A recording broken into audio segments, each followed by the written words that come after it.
This is one in a series of oral histories sponsored by the Smoky Valley Historical Association. I'm Elston Flohr, a member of the faculty in the Department of English, Theater, and Speech at Bethany College, a member of the board of the Historical Association, and director of its oral history project. This afternoon, December 20th, 1985, I'm visiting with Reuben Patrick, whose father was an early settler in the valley. Actually, there were several brothers of his father who came to this country. We're very pleased that Reuben is willing to tell us something about his ancestors and his own experiences in this area around Lindsborg.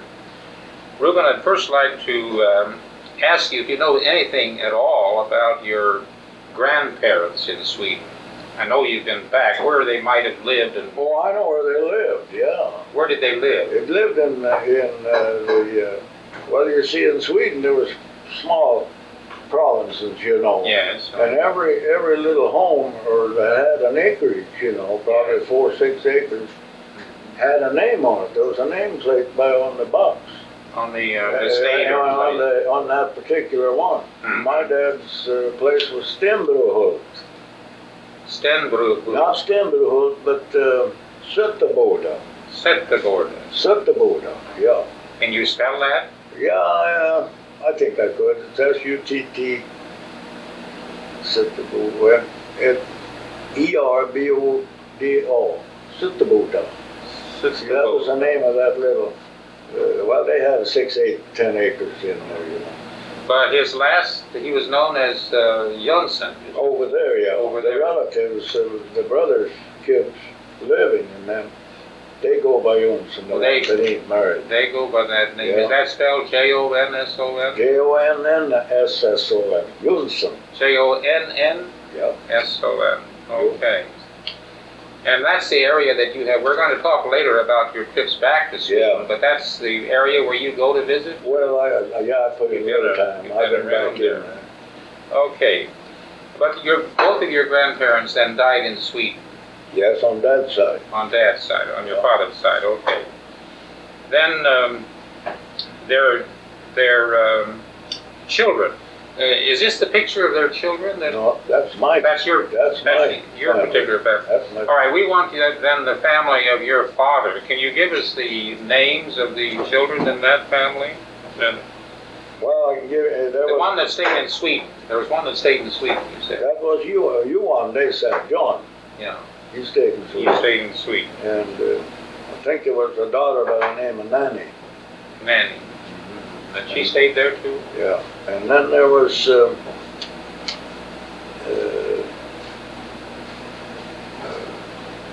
Uncle Nels. Nils, okay. Yeah. And then my dad, that was Gustav. And then there was one by the name of Swen. They all 3 emigrated at different times over here. Now, Nils, Sven, and Gustav were the 3 brothers. That's right. Come to this. And I believe you were telling me a while ago that Nils first went to Nebraska. Well, that's the way I get it, you know, a little story. And then Sven, do you know anything about Well, he was in Minnesota.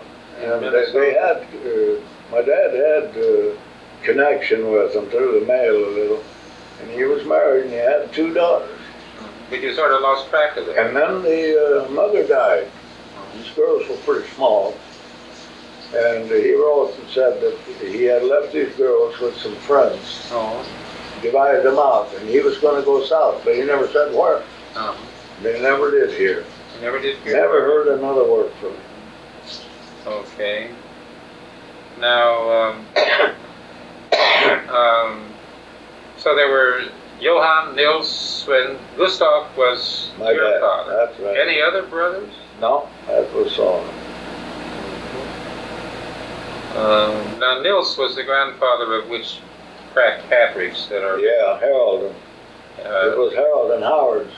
Harold and Howard and their grandpa, see? And Herbert. And Herbert, yeah. But Herbert is not living, right? No. And I have a name of Carl. Well, that was Nelson's boy, Howard and Harold's dad. Oh, Nils was their grandfather. Yeah, Yes, and Howard and Carl, that was their dad, who was my full cousin. I see, okay.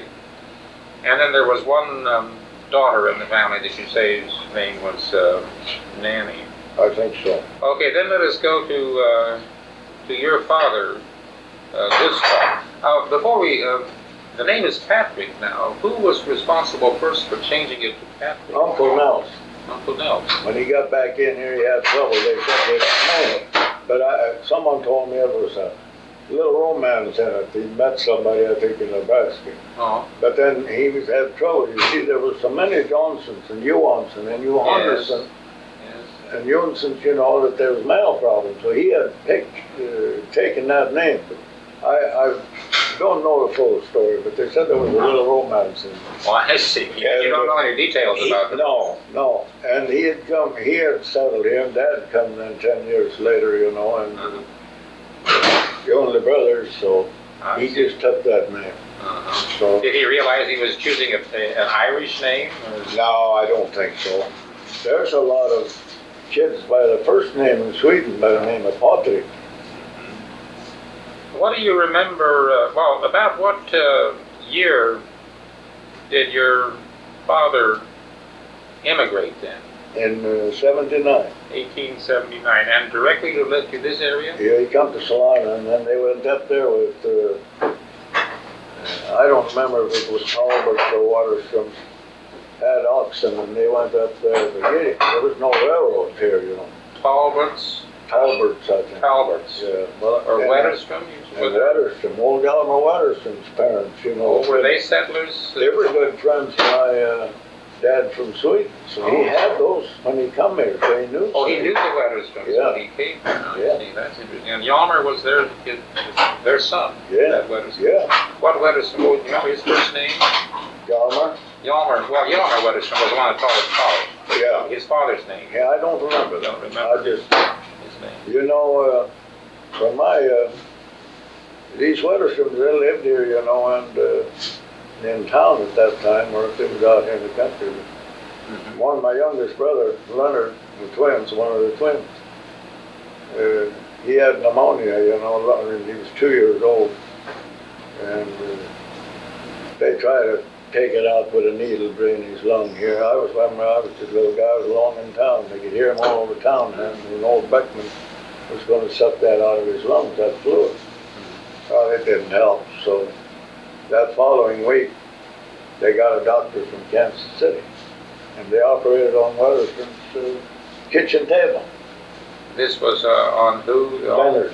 On your brother. Yep. On your brother. So they were good friends. And he survived that. Yeah, he That's survived. early surgery in medicine. That's right, on the kitchen table. Yeah.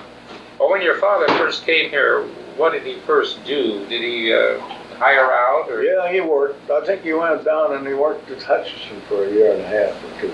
As a farmhand? Or? Yeah. What's the North Hutchinson Main Street today? My dad broke that with a team of mules. Is that right? A team of mules and a breaking plow. What's the North Main Street in Hutchinson? Yeah. Your now father, it's Main Street, but the town wasn't that big, you see, when you come. Your father broke that. Yeah, it was breaking plow and 2 mules. That'd be a walking plow. Yeah, oh yeah. How interesting that is. Then he worked there and he had enough money, so he bought the mules and the wagon. Then he come back here, and Uncle Nels here helped him put some money, I guess, or notes or something. So he bought a farm southeast up there. Okay. And that his earliest settlement then was where? In the southeast of Lindsborg. In what area? Well, it would be, I'd say the Lindsborg area, really, because there wasn't any town near Mount Hope? Well, it was southeast of there. Southeast of Mount. Yeah, the kids, my oldest brothers and sisters, they lived on this place where he bought, and then he bacheled 11 years before he got married. The first farm I have a note here was 9 miles east. That's about right. Then there was a second. And then he moved. Then he sold that place later on, He wanted to get closer to the school. And then he bought that school where Leonard lives now, or his boy lives now. That would be 7 miles. Would be It'd be about 7 2 miles further west. Yeah, 2 miles And west. that's where Leonard's Yeah, son. What's Leonard's son's name? Gary. Gary lives there. And he built a newer house there. Well, they moved one in there. Dad built a new house in 1910. I remember. I finished it this spring in 1910. Is the old house still standing? Part of it. Part of it. On what farm would that be? That's where Gary lives, Where across Gary- the creek. where Gary lived. Do you remember anything about building the second house? Yeah, I remember every bit of it from the scratch up. I was about 2 years old, 2. And about what year was that built? Well, they started, I guess, in 1909, and they finished it, I think, in the spring of 1910. And then the boys were born there, and I remember that. Oh, yes. I was Now we need to know also something about your, who was your mother? Ida Poole. Ida Poole. Yep. And she was the daughter of who? Mathis Poole. What? Mathis and Maria. Oh. Her name was Maria Lawson from Sweden, her mother, when she lived in Sweden. So we had a little trouble finding. Ida's mother? Yeah. Your mother, your grandmother? Yeah. What was her name? Maria. Maria. Maria, they said. Maria Poole. And her name was Maria Matson before she married, Mathis. No? Martin. Larson. Larson. Her name was Larson in Sweden as a child until she married. Was it? I have a note here, something about Martin's daughter, but that's incorrect. No, that's not right. It was Mathis. Mathis, how do you say it? Mathis, M-A-T-T-I-S, Mathis, or M-A-T-T-I-S, Mathis, Mathis, they said. Poole. Oh, that was her father. Yeah. Mathis Poole. You see, he was a sailor. Poole? Yeah. Oh. When he lived in over there, and in Sweden, now you're talking about. This is about. He come earlier than Dad. They must have come about 1972 or 3 when he left over there and come over here to get some land. He left his wife and one brother and one son. In Sweden. Yeah. And my wife or my mother was born after he had left. Sweden. Yeah, she was. Yeah, she was. And then did he send for them then? After he had proved out this piece of ground 5 years later. Now what land was that? What farm was that? Well, it's out here on the Roxbury Road there by the interchange, right east of the interchange. Right east of the interchange on the Roxbury Road. Was A little windmill there. You and I were supposed to go riding. Yeah, how are they? We'll go over and see those things when the weather gets better. Yeah. Okay. Now, well, Poole. That doesn't sound very Poole. Swedish. He spelled it P-O-O-L. In Sweden? Poole. Yeah. I hadn't ever heard of that name as being a Swedish name. Well, I think I neglected to ask about your father. Your parents were from. Your father was from Smola. Yeah. My mother was from Blaking. Oh yes, and your father was from what town or church or near? The city was Elmhult. Elmhult. That's the closest town they had. But the church, that's out in the country. That was Stenbrohult. That's the closest to see here. Stenbrohult, yeah. We'll take a look at those pictures a little later. And then your mother, you say, was from Blaking. Yeah. And what? That's over east, you know, of Småland, more way over. What town or what? Moran. Moran. Moran. Moron, I guess it wouldn't be Moron. M-umlaut O-R-R-N or something like that. A-N or U-N or something. Moron. Moran. That's a little town. We was there to visit. One relative that's living really had a good story on the whole thing. Now, I thought you said that your mother was born in the dugout. No, she wasn't born. She was born in Sweden. Oh. She was 5 years old when she come over, and he never saw her. Her dad. Oh, I see. He had the dugout, and they moved into this dugout. Oh, yeah, over on that farm Yeah. just by the interchange. Yeah. And he had built a one-room house and a little bit to it, and then he had the dugout afterwards. And then in I don't know, well, Helga Polson remembers when the cyclone come and took the house. The little house. Yeah, and they crawled down to the dugout when it come. When they got up, there was nothing. Hmm. Wheat binder laid way down north in the field and everything, picked it all up. Helga Paulson, remember, they stood up there and seen it go. I wonder if many of the old timers did keep a kind of a dugout We all had for a it. tornado Most of them shelter. had basements outside their homes. You know, for a tornado shelter. Some of them turned their dugouts into a storm shelter, you know, and when they built better homes. We have a. This is the Gustav Patrick family, right? Yeah. Now, can you first point out your parents? This is my dad. This is my mother. Now, this is Ida. Who's Ida? Ida, who he was. Yeah, that's Ida. And this is Nanny, she was the oldest in the family. And then that one here, he was cop here, night marshal for 10, 11, 12 years. And then Alma, she lived at Marquette. These are all gone. All the top? No, this one is. That's Edla. She Edla. lives over here in town. How many of the ladies were married? All of them. All of them. Yeah. Who did she marry? Carlson. What was her first name again? Alma. Alma. She married what, Carlson? Carlson. Carl Carlson. And then you got And she married. Johnson. Marvin Johnson's mother was over here, teaches in the high what school. was her first name? Nanny. Nanny. She was named after that. Marvin Johnson, the teacher's Mother. Okay, and this Edla, she was married to Bloomberg. which Bloomberg? They come from Poland. Oh. Joseph Bloomberg. And this is Arthur. He died cleaning a culvert, you know, on a hot day, you know. I think he got a heart attack. Oh, really? Did he die young or 60, 59. Oh. Was he married? Yeah. His wife lives over here in town, you And know. who was she? She was a Peterson. Okay.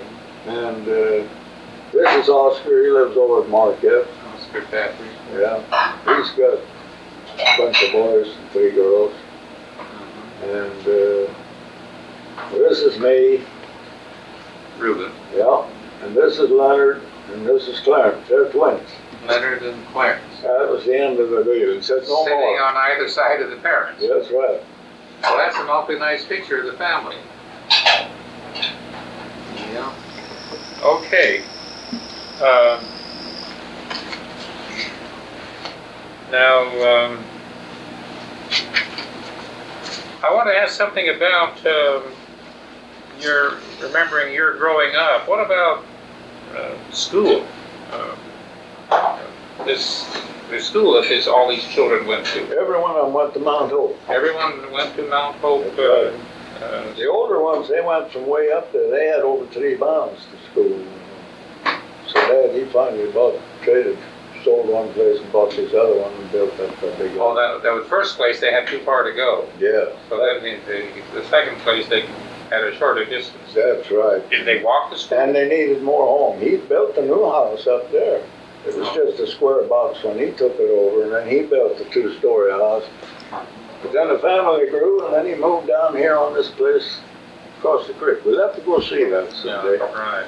And that was finished in 1910, and I remember so well the carpenters and everything.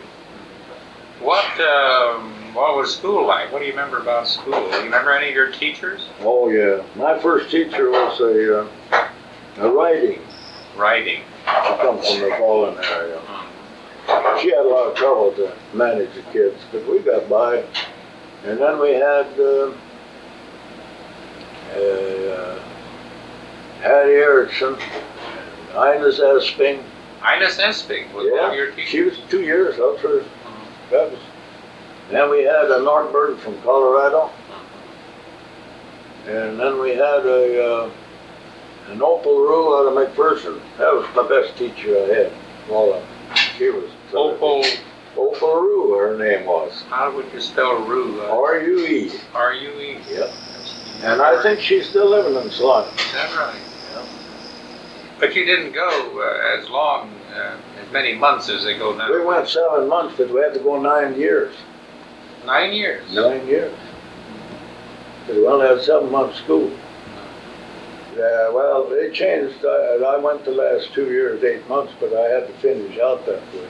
How far did you live from school? We lived out on our ground practically. Oh, you didn't have far to go? No, half mile, a little more. Oh, within easy walking distance. We used to go home for dinner, but then we didn't get to play, so we started carrying our lunch so we'd have time to play baseball. Yeah, right.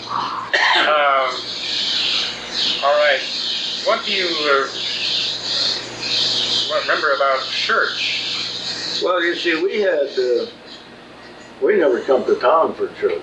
We had church and Sunday school in our schoolhouse every Sunday. Oh, did you? In the Every Sunday schoolhouse? afternoon. Oh, in the afternoon? Who would come out and do those services? Yeah, Virgin or Francis Johnson or somebody would come out. Virgin come most of the time. You see, he had 4 places around here, I believe, that he had church in, schoolhouse. Talking about Pastor Virgin. Yeah, well, Pastor Virgin. And he would go, was it Out to Gypsum Creek or what did they call that school up there? East, and then he had, Johnstown Chapel, and our school, and I think they had it out of Falkland, I'm not sure. Did you have church every Sunday afternoon? We somebody come. We had Sunday school. We learned the catechism. We sang just like a church. When did you study Swedish, any? Everything was sweet. Oh, not in school? Yeah, in Sunday school. In Sunday school? Yeah. But Up to did 1920. you have any formal training in the Swedish language? Did you have to go to, I understand that sometimes after the regular school that you would maybe That's go when we'd go to this. Then we went to Sunday school. Then we went to the Swedish school. after the other school. Yeah, and the church supported them. And then And we took the catechism and the reader and the speller. Yeah. Now this was a large family. What was home life like in those days? Terrific. Terrific. You bet. Could you describe it for us? Well, see, we could have all kinds of games and all of this stuff, you know. And my oldest daughter won $100 on some raffle or something through the paper. So we got a piano, and she took piano lessons. And we'd all sing some nights, play cards, everything. But once a week, sometimes twice, Dad would go get the Bible, and he'd read aloud. We left everything down. Never had no problems. Was this every night that he would read the Bible? Or No, a couple times a week. Couple times a week. Yeah, but he could pick out any day, 1 or 2. He knew nothing about And it. you'd sit around by the fire and Yeah, we'd sit wherever we was, and he had a good voice. He'd sit out the kitchen table and he read it loud. Yeah. Those times seem to be disappearing. And that we kind of always had grace before the meals. What about, was there a Luther League out there? Yeah, they used to have them church leagues out the schoolhouse. They'd have a ball, and they'd wait for the preacher to go home, and then they'd play bingo, and Gustav Skoll and all them. Ring games, you know. Ring games. Oh, they'd draw in crowds, too. What were they like, those ring games? Well, kind of like square dancing. They'd have mouth harp players and accordions, you know, and they'd out on the ground. Boy, I mean, it was a go-round. That's where a lot of romances started out. I imagine, maybe, yeah. Yes. Because I was younger, what time I got up to the time I started to roam around, and that stuff, putting it all quit, because we was getting automobiles, you know, and they went to town, church in town. But I suppose before you went to grade school, you learned Swedish at home. Yeah, in the home. You learned to speak Swedish before you I learned couldn't even say good morning. in English. No, when I started. I was 7 years old, the same week at school. And you couldn't say good morning in English? No, not that I knew. That was a good motto. Did did you have these readers? I don't know. I always hear about the McGuffey readers. I don't know if this was in your time or not. What kind of readers did you have in school? Do you remember anything about the text? For us little kids? Yeah. Well, we started out, with pictures, something like they do now. You learn what an apple was, and that's how you learn part of the word. I would imagine it might have been something like those McGuffey readers. Yeah, I imagine. It had pictures a little bit, not as much as they do now. But we got it. So, that you've described the family life very interestingly with Nanny it was who played the piano. Yeah. And that's something later to play. Were these Swedish songs, did you say? Oh, most of them. Yeah, because we got a little older, we was learning English once, but we always, mostly Swedish hymns and stuff. Do you remember any of the ring game songs that might have been sung? That stuff is so far back. Hugo Sugar has told me about singing. Well, he's like the bear went over the mountain. Yeah. See what he could see. And so but then they'd have that change of partners and stuff, and they'd go both ways like a wheel. Of course, we were just kids. We couldn't get into that lot of fun. They'd keep on. They'd probably, had to get a lantern or two out there so they'd go around it, if it wasn't moonlight, But I can remember them games real well. Now, you've made a lot of trips. How many trips do you think you've made back to Sweden? 5 times in 10 years. 5 times in 10 years? Yep. Okay. Well, and you've even been written up in Swedish newspapers. Oh, yeah. This year, I don't know. I haven't gotten any. I should have, I guess, but I had never heard none. I might get something with Christmas they took out of the papers if I left. Now, which of these, I've got some copies here, which of these newspaper articles is the first? This is the first one here. That's the first one. Yeah. And that's a...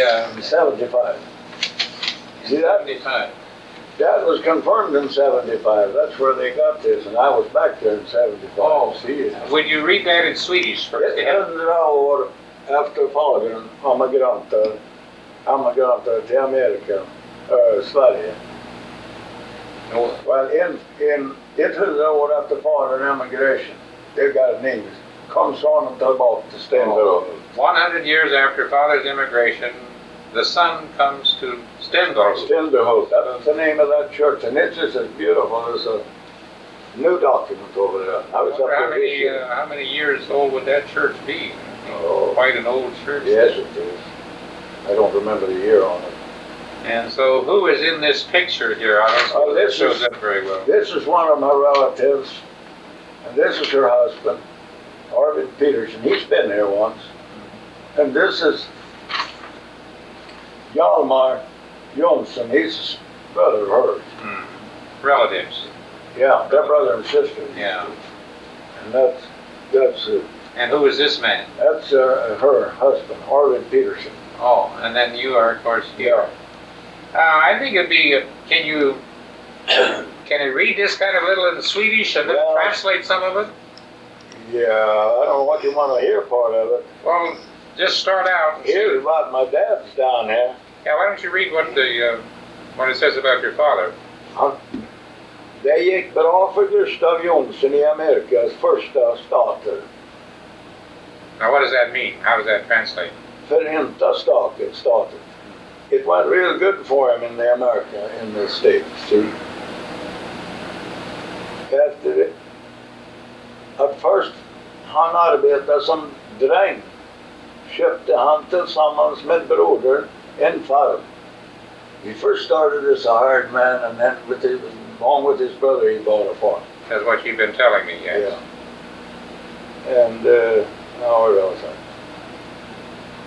En farm. Första djuret på farmen blev en mulåsna. The first animal on the farm was a mule. First animal on the farm was a mule. Yeah, but they say mulåsna, it's a donkey ass. Oh, mulos. Yeah. And och med samma ävenhet som envisen som den och med den rätta Smålandsstogen arbetar brodern upp sin farm till en säden av ansenhetsförmån. You know, this print is so poor, I can't really read it. It's Xerox. Yeah. Gifta sig med Ida Martina, dottern från Moran. Oh, this talking about the mother. Mm-hmm. Your mother. Cool. Yeah. Yeah, there it's all printed out. I can't read it. Yeah. My newspaper was better than that. Hennes far make, hennes far maka och 2 barn that he left 2 children already. She wasn't even born when he left. 2 barn där hemma i Blekinge. Hon bodde i en jordkaja, alltså dugout. Jordkaja. Oh, well, what's the word for dugout again? Jordkaja. Jord, that's earth. Yeah. Kaja, that's a hole in the ground. Oh, yeah. Yeah. I've seen some of them older. Medan han slet ihop penningar åt ett hus. But when he got work and got enough money to make a house. Det tog flera år. Men huset stod klart skickade han efter maken och barnen. He sent back to get the children. Back to get the children. Is there anything else said there about the father, your father? And then it tells down here there were 10 children. 10 children. A sister who died at 3 years old. She was born with epileptic problem. No, I don't know. So that's a celebration of your coming back 100 years. And then Dad always told me, when he referred to Sweden, det var det gamla fattiga Sverige, the old poor Sweden. It was such poverty in them days that you can't believe it. You know, they lived on practically nothing. Yeah. And you couldn't rise. If you was, that's what you was. Yeah, no chance to get ahead. No.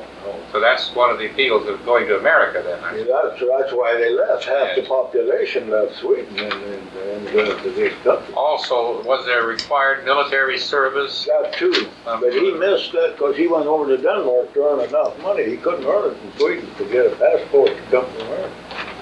Now here is something about the year 1978. This was in 1978. Yeah, then my wife was along. And your wife, what was this? What does this mean? This is Slotta folket that they've got some government land and it's all grown up in rocks and timber. You know, it's real rocky, and it belongs to government.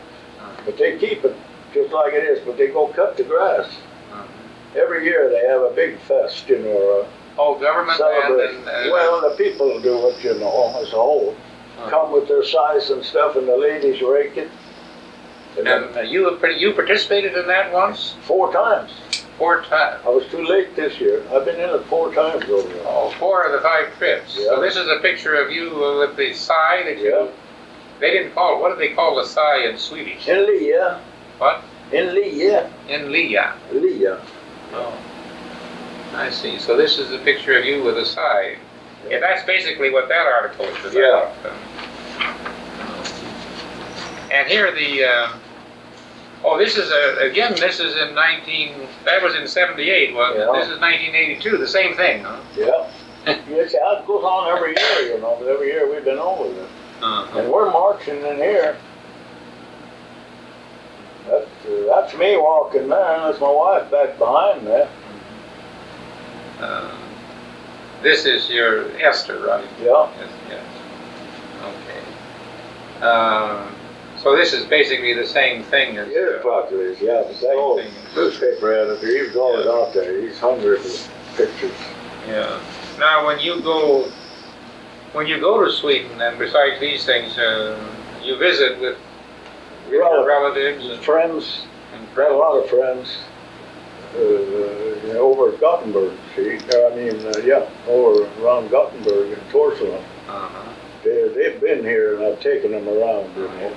And now that's farmers, and that's what I'm interested in, you know. So this year I stayed there about 6 days. I helped pick potatoes, rode the combine, so and sweep. They have relatively modern. They have modern machinery, of course. Yeah, they're smaller. Do they pick potatoes by hand? No, I got a big digger. A big digger. Yeah, it digs them up, and they come around on deal, shakes the dirt off. And then we stood up there and sorted out the rocks and the rotten ones, you know, and threw them on the ground. And you, of course, ride regularly? Yeah, I've sent tapes now. Now you're sending tapes? Yeah, I don't write, I send tapes. And do they send tapes back? Some of them.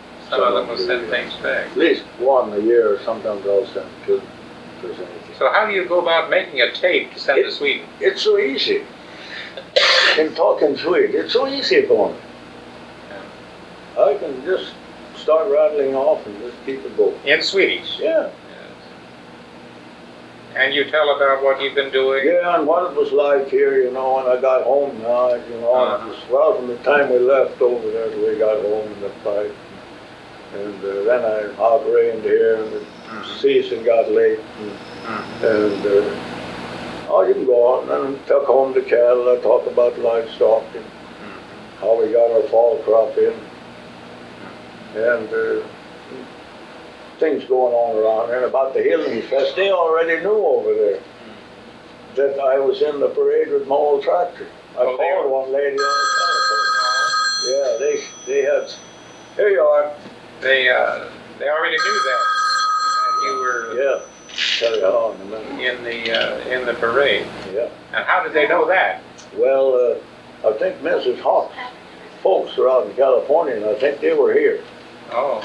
And they had wrote to them or made a tape or something and sent over them. They said they saw me in the parade on the old tractor. Okay. And I heard you was in the parade on the old stuff.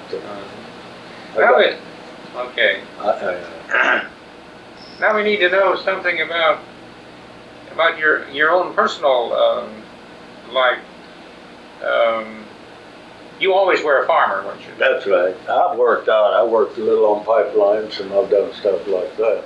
When you were a young man? Before I got married. When you were young? Yeah, but we grew up on a farm and farmed a little after. And I got married. Now, who was your first wife? Her name was Edith Johnson. Edith Johnson. Charlie Johnson over here, you know, works at the bank. Charlie Johnson. His dad and my wife were sister and brother. Oh, an aunt. She was an aunt of Charlie Johnson. Yeah. Okay. And then, now... We had 45 years of good life. Yeah. And then you bought the place where you... live now, yeah. Where you live. I rented ground over here west of Bridgeport first. They sold that, and I rented this over here and got it bought. Well, was the house there when you rented it? Yeah. Who had originally started that place? It was a Chernstrom place. Chernstrom? Yeah, he used to make the church wine here out of the wild grapes out of the river. Oh? Yeah. What? Chernstrom? C-H-E-R? C-H-A-R-N. C-H-A-R, Chern, S-T-R-O-N, something like that. And was he the original one? He was a Swede. And he homesteaded it, did he? Yeah, I think they had bought that from the railroad. Oh. I don't think there was any homesteads that close, you know, to the railroad. Yeah. Every other section belonged to the railroad. So you think it... And was the first owner you said? Chernstrom, I think. But before him? It was railroad, I think. Oh, he got it from the railroad. Yeah. I see. And you said that he made wine for the... He used to make the church wine here. From the... Communion wine out of wild grapes out of the Smoky. Out of wild grapes. Yeah. Smoky. How interesting. Yeah. Okay. You know, they didn't farm that much, but they always had a hired man, those old-timers, you know. He was a carpenter by trade. I think he built that house out there. I see. Then how many children did you have? I had 3. 2 boys. 2 boys. And Barbara, my daughter. Richard and Orlin, and Barbara. And Barbara. They all went to school there, high school, some of them to business college. Did some of them go to Bethany? No, they took short-term business college out of Brown Mac. Oh, Brown Mackey in Carolina. Okay. Now, Barbara is married to Gail Albright. Gail Albright. They both worked a while, and then he come back. He was off the farm at Lincolnville, and he didn't want to build a house in town, so he had a chance to buy this farm. They bought that, so he's been driving. And how many? He works for the NCRA. He's got a good job. Who does now? Gail. Gail. Yeah. And how many grandchildren do you have? I've got 9. 9 and grandchildren. 4 great-grandchildren. 4 great-grandchildren. And then your second wife, Esther, she was Esther... Huber. What? Esther Huber. Esther Huber, I see. Okay, now we want to... we're always interested in the stories. The stuff my God you wouldn't want to put on tape. Well, we don't need to put all of them on tape, but we don't. Sometimes we don't need to use names. But we all know that some Swedes have trouble with some English sounds. Oh yeah. But I think that a couple of the incidents of this Swede who couldn't pronounce, what is it, the R? Couldn't pronounce R? Who couldn't pronounce R? Remember those stories that you told me once about the hearing on the line, somebody calling him? Yeah, oh that was, yeah, he'd say, how are the woods? And the guy that answered him out there says, they're green. They're green? Green, he says, they're green. No, he says, the woods, you why don't? Oh, he says, wolf is out. Okay. Then there was, oh yes, what about the grapes too? Didn't you want to call up? What did you said about the That was the grapes, grapes? yeah. Oh, the grapes. No, he says, he called one time, he says, did it fleece the grapes? Oh, did it fleece the grapes? Yeah. Yes. Yeah, that guy I could tell a love story on, but they're not very clean, some. Oh, well. Then there was a funny story, I have a note about it somewhere, where a couple of men were talking about being old. Oh, yeah. Do you remember something about that? Yeah, that happened here in town. Okay. You don't want them names, so, huh? Well, if you'd rather not give the names. I don't know a guy sure. Okay, then just say that there were 2 men talking. There was 2 men up here. One of them was kind of walking poorly, and the other one was standing across the street. And he got a little closer, and this one guy says, "What's the matter?" He says, "You walk so poor." He says, "I'm getting old." He says, "How old are you?" He says, "I'm old as the devil." And the other guy says, "That's nothing. I'm 7 years older than that." But they talked in Swedish. It's terrific. And you can't really translate into, some Swedish jokes you can't translate. No, but this I could. It's pretty simple. Yeah. But would it be even funnier if it was told in Swedish? Oh, it means more. Means more. Yeah, and the characters, if you knew them, it was that bit better. Because they were real old-time characters. This one guy, he was an old-time. His son told him one time, he says, had sold Essex cars up here, see. He had his dad in there looking at it. And he finally told his dad, he says, "Buy me that car." And he says, "I'll work so I'll be as skinny as a nail." Smallsome and speak. Smallsome speak. Yeah. That's Smallsome speak. and speak, that's a nail. Speak? And speak, yeah. That's somewhat like our spike. Yeah. English. Yeah, that's just translated precise there in the English, more nails and spikes anyway, the big one. Can you recall any other interesting humorous stories? Oh yeah, but it's kind of hard, You'd have to sit down, take a week, and then put them down on paper, and you can get back. If they start telling them, then they come to you. But I'm not. Most of what I learned to know in stories actually was characters that I knew. and these things happen. Yes. That was the most interesting part, you know. I could go out here, old cars lived on it, out here south of town a few miles. Real characters, you know. Gosh, pretty rough story. And they really happened, because people were there and heard it. And the things they did. Yeah. But it's not very good to tell. If you could use the names and talking between guys you know, you know, Yeah. then it'd be terrific. Yeah, sometimes it's not wise to get things down on the record, you know, about this.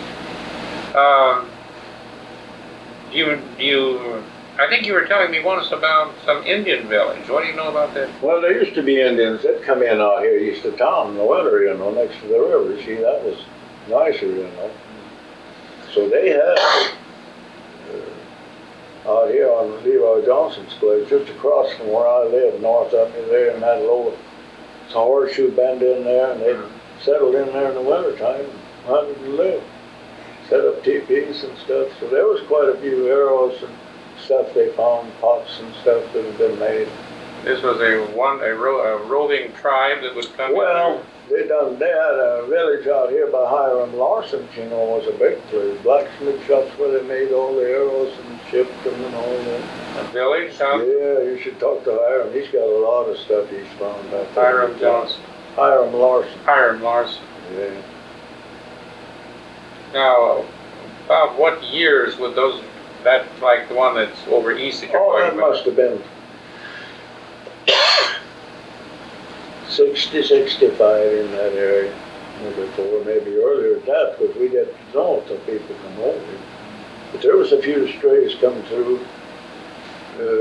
My mother, she was about 6 years old, and she went over to the neighbors on an errand, and the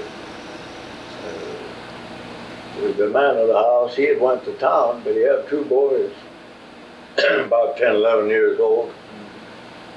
And my wife, my mother, she was about 6, I guess, about a mile apart. She was in the house there. I don't know if she was going to borrow something or brought an errand or what. The boys, they come tearing in the house like cyclone had hit them, you know, and they says, Mama, they're Indiana had it. There's Indians out there. Yeah, they're Indiana. Indiana coming.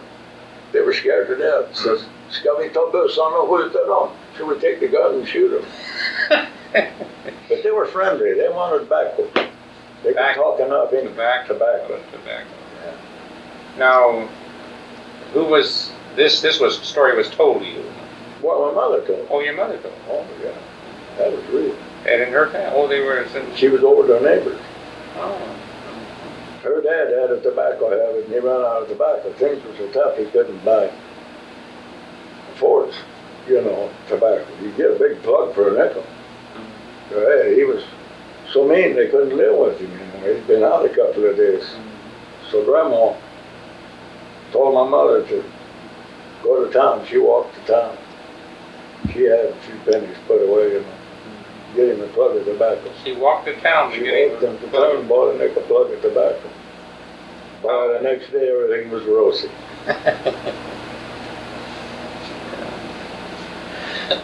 Do you remember your earliest trips to town? Huh? Do you remember anything about your earliest trips to town here? Oh, we were pretty small.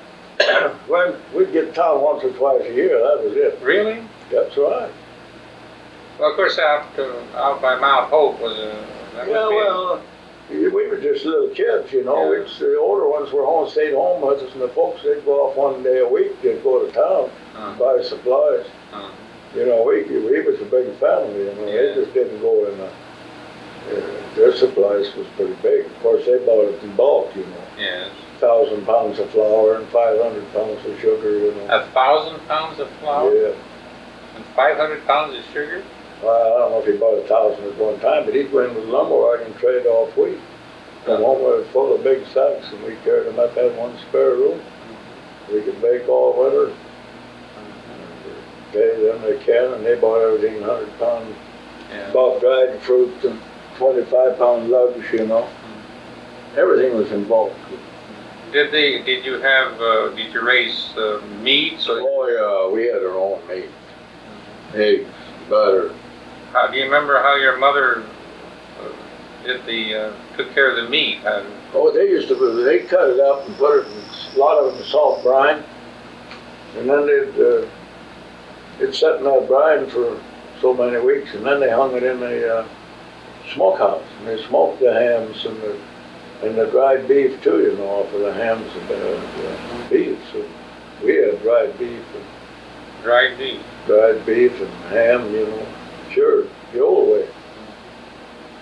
So in those days, it was just staples like flour and Yeah, that's sugar. right, flour and sugar and coffee and salt and something like that. Otherwise, everything was out there. Everything was raised right where you lived there. She used to bake 18, 20 loaves of bread every week, big loaves. And then they'd bake In an old wood stove, I suppose. all wood stove, good old range. Did your father ever take grain into the ground here at the mill? Not here. We used to have to go to Gibson or go down to Alta Mills after 1920. Then we'd have it made. We'd go down there and they'd just take your wheat and grind it. You got all of it for so much. Took the bran and the shorts and the flour. Of course, it wasn't bleached like it is, but we had better bread. Do you know anything about stories that you've heard about some of the very earliest settlers around here? I know that, Isaac Sharp and Page and these people. No, some of those guys I didn't know. No, very little about that. They come too late for that. See, most of the ones that finally wound up out here, they were all Swedish. There was one. The first one was Irish and stuff, but they took off west. They got that land for up. They got a loan company. They took off. The ones that come later here, they bought that shit. Yeah. Clarn Johnson. Do you know about Clarn Johnson? Well, that's Violet Johnson's grandparents. Now, where was he had a mill? Where was that? Well, I think they started this one down here. You think Clarn started the one? I think they did. I'm pretty sure. Violet would know. Maybe Roy would know something about it. But there wasn't one. And then they was going to start another one out here because they let this sold this and or something. And then they went over here and started right north of me over there in that bend on the river. But they never did go ahead with it. Oh, they were going to start it, but it didn't go through. They never finished. They just got some footing in there and then they quit. To dam it up. Maybe somebody died or something. I don't know. They were going to dam it up? Yeah. You had to put in the dam, you know. Had water power. That was the only means of power. Yeah, right. I put in a lot of work down here. I thought we was going to get that whole thing to work like we did, you know, when it was. I remember when it run before. And when they tried it here, you know, a few years to pump it out and all that, I had irrigation tractor and pump water into something to flush the other out with. You mean when they were they were going to redo it down. Redo it. But they never could get them wheels cleared out like they should. Wheels? You mean of the that turbine? The turbine. But that's not still in the water, is it? It sits down in the hole. Yeah, it's kind of all rusted out. Oh, I see. And it changed. It filled up with mud. You know. But I remember when that run. When it was under the water power? Yeah. I guess I rode with Dad at the time. Who was running it then? When was that? Oh, I guess that was after Ty Scraper or whatever his name was took over up here. Oh, he had an underwater power. I don't know. Well, it was already there. You know. Yeah, right. But I just don't remember when it changed hands. Yeah, that was. I've seen a lot happen, but of course in town here, I just remember Main Street mostly.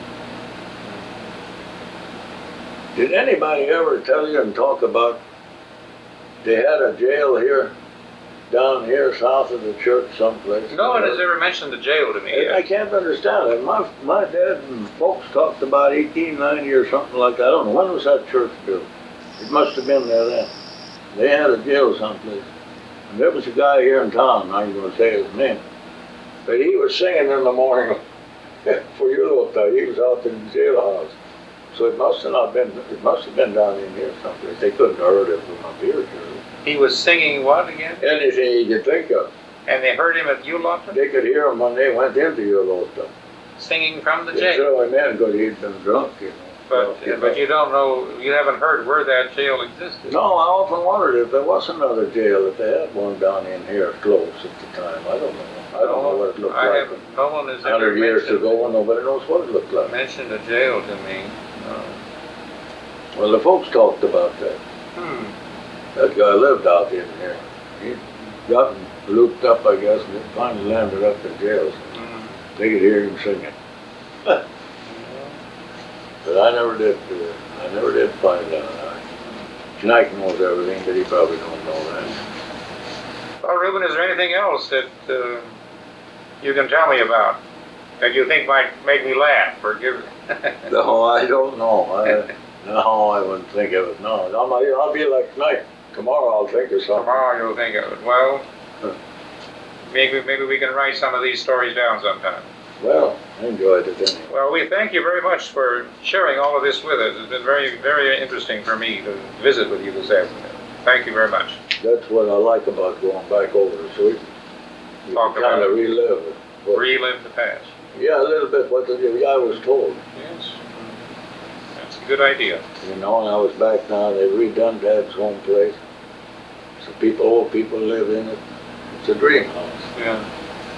Gives you a good feeling. Oh, One hates to see the old landmarks torn down. you know, summer homes in Sweden is a big thing today.